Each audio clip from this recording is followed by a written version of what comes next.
Film की शुरुआत करने से पहले हम बता दें कि हमारी मूवी के लैला और मजनू के नाम सेम ही है, इसलिए हम लड़की का नाम जीवो ही रखेंगे और लड़के का जियन, ताकि इन्हें समझने में आपको ज़्यादा दिक्कत ना हो।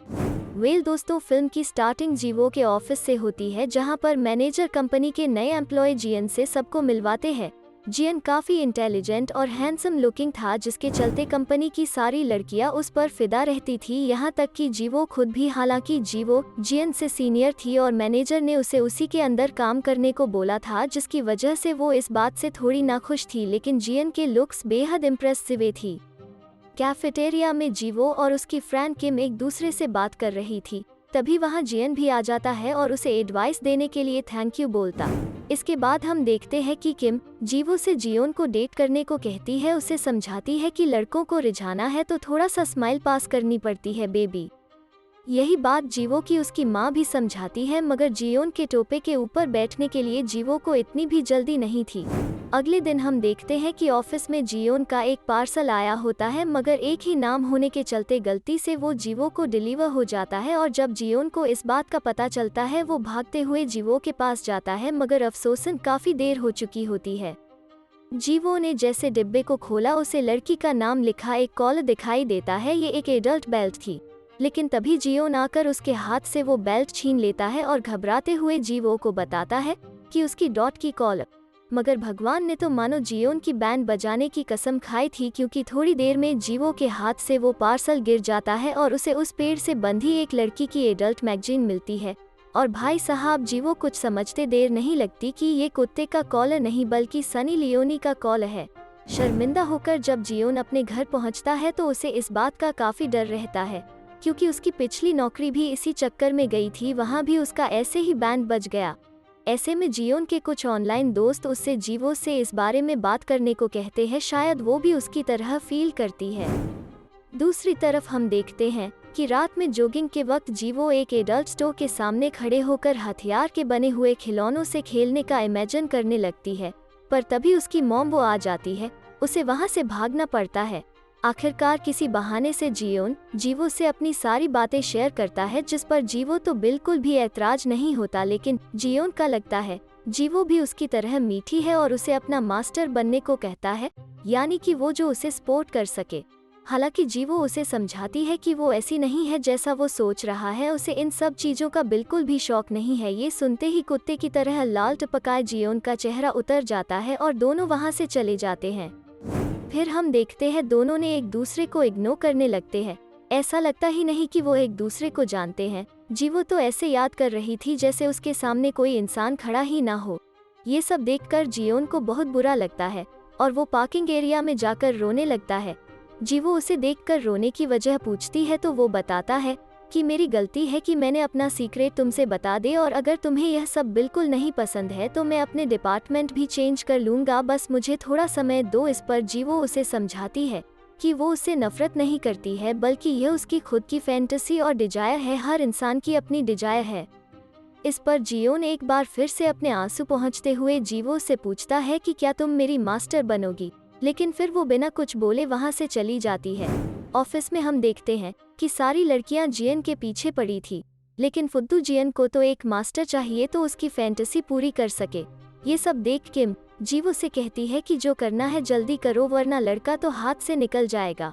शाम को जाते वक्त ऑफिस के बाहर बारिश हो रही होती, तभी जियन इसके लिए छाता लेकर आता है और उसे कहते कि अगर तुम मेरी मास्टर बनोगी तो मैं यह सारे काम तुम्हारे लिए करूँगा। इस पर जीवो थोड़ा मुस्कुराती है और उसके साथ अपने घर चली जाती है। घर जाकर जीवो इस मास्टर वाले पूरे सिम का रिचार्ज करते और उसे पता चलता है कि यह काम तो बेहद अद्भुत है, यहाँ तो काफ़ी कुछ अश्लील करना पड़ेगा, और आखिरकार वो मान जाती है। वो अगले ही दिन जियोन से इसका 3 महीने का कॉन्टैक्ट करती है। गिफ्ट में उसे एक चश्मा भी देती और कहती है कि जब तुम्हें मेरे ऑर्डर की ज़रूरत हो तो तुम ये चश्मा पहन लेना। अब यह दोनों यह खेल खेलने के लिए एक होटल बुक करते हैं, जहाँ पर जियोन वो बेल्ट भी लाया था। इससे पहले कि वो जीवो को इसके लिए अप्रोच करता, जीवो खुद व खुद उसके गले में पट्टा बांध के उसे कुत्ता बना देती है, पेडिग्री खिलाती है। वही दूसरे कमरों से कपल की आवाज़ आ रही होती है, जिस पर जियोन खूब भोंकता हुआ अपने कैरेक्टर में पूरी तरह घुस गया था, लेकिन शायद जीवो इसके लिए पूरी तरह से तैयार नहीं थी। अगली डेट पर दोनों लोग डिनर के लिए जाते हैं, क्योंकि आज जीवो का बर्थडे था, इसलिए जियन उसके लिए केक लाता है और गिफ्ट में उसे एक रेड सैंडल भी देता है।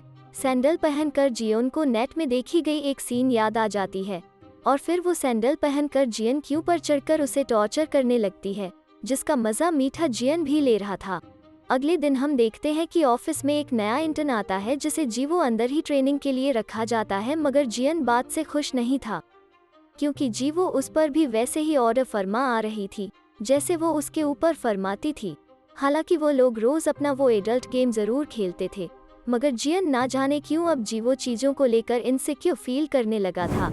ऐसे में एक दिन ऑफिस खत्म होने के बाद जियन जीवो से कहता है कि उसे बिल्कुल अच्छा नहीं लगता वो जिस तरह आपने इंटर्न पर चिल्लाती है। इस पर जीवो गुस्सा होने का नाटक करती है। बेल्ट लेकर वहीं पर जीवो पिछवाड़े पर मारने लगती है, जिससे वो जन्नत महसूस करने लगता है। देखते ही देखते पूरा ऑफिस का एटमॉस्फेयर ये दोनों बर्बाद कर देते हैं। अगले दिन तो फिर से आधे घप्पा घप वाला यह खेल खेल रहे थे कि तभी जियन एक्स गर्लफ्रेंड का उसे फोन आता है, जिस पर जीवो को भी थोड़ा बुरा लगता है, लेकिन वो खुद को संभाल लेती है। इसके बाद हम देखते हैं कि यह दोनों डेट पर जाते हैं, जहां पर जीवो अपने और जियन के हाथों को हथकड़ियों से बांध देती और कहती कि हमें आज पूरा दिन ऐसे ही रहना। ये दोनों पूरे दिन इसी तरह से घूमते हैं और एक दूसरे को अपने हाथों से खाना भी खिलाते हैं।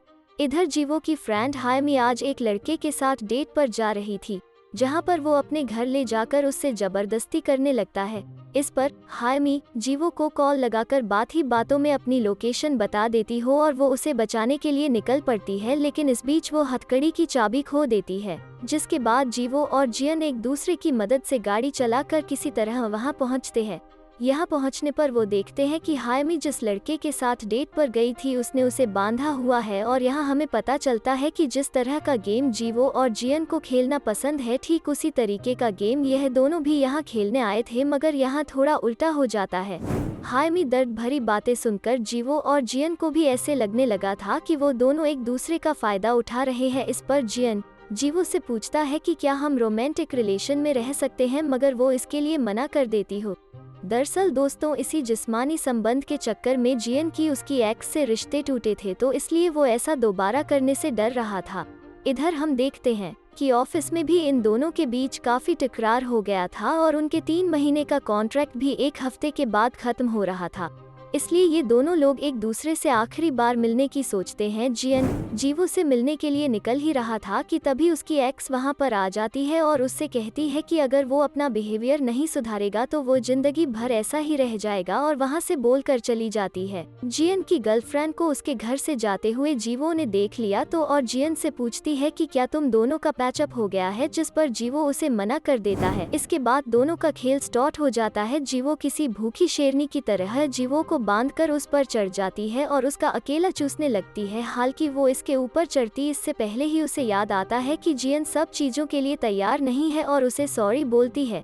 जियन जीवो को बताता है कि तुम मेरे लिए बहुत ही स्पेशल हो, लेकिन मैं तुम्हारे करीब आने से डर रहा हूँ क्योंकि मेरे करीब आने से शायद हमारा यह रिश्ता ही पर खत्म हो सकता है। इधर हम देखते हैं कि एक दिन जीवो इंटर्न का रिकॉर्डर उसके डेस्क पर छूट गया था और यह वही दिन था जिस दिन जियन और जीवो ने मिलकर तबाही मचाई।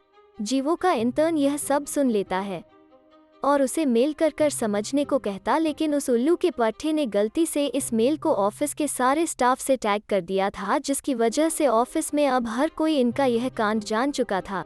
जियन की तो रिकॉर्डिंग सुनकर फट के हाथ में आ चुकी थी और वहीं पर जीवो कहीं मुंह दिखाने के काबिल नहीं रहे थे।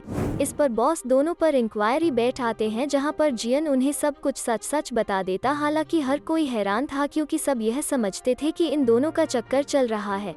इस पर जियन चिल्ला चिल्ला कर सबके सामने अपने प्यार का इजहार का और सबको समझाता है कि वो वाकई में जीवो से प्यार करता है, और जीवो यह सब सुनकर दंग रह गई थी, जिसके बाद खुशी खुशी उसे अपनॉलिटी। ऑफिस से बाहर जाने पर जियन जीवो से पूछता है कि हम दोनों तो नौकरी से निकाल दिए गए, आखिर तुम फिर भी क्यों इतना खुश हो। तो वो जियन से बताती है कि जिस दिन उसके इंटर्न का वो रिकॉर्डर ऑफिस में छूट गया था, उस दिन उसके अलावा भी ऑफिस के बाकी लोगों की बात रिकॉर्ड हुई है, जहां उसे यह मालूम चल चुका है कि ऑफिस में कई लोगों का कई लोगों से चक्कर चल रहा है, यहाँ तक कि हमारा मैनेजर भी कम रसिया नहीं है, उसने भी एक जूनियर पटा के रखा है, और वो जब इसे बॉस को सुनाएगी तो फिर उन्हें सबको निकालना पड़ेगा, और कि समय में इतने लोगों को खुद नौकरी से निकालना कोई आम बात नहीं है।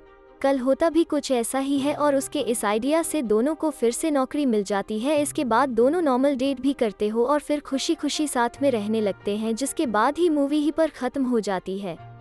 तो दोस्तों आज के लिए बस इतना ही। अगर आपको ये वीडियो पसंद आई हो तो इसे लाइक करें, शेयर करें और जाते जाते हमारे चैनल को सब्सक्राइब करना बिल्कुल ना भूलें। धन्यवाद।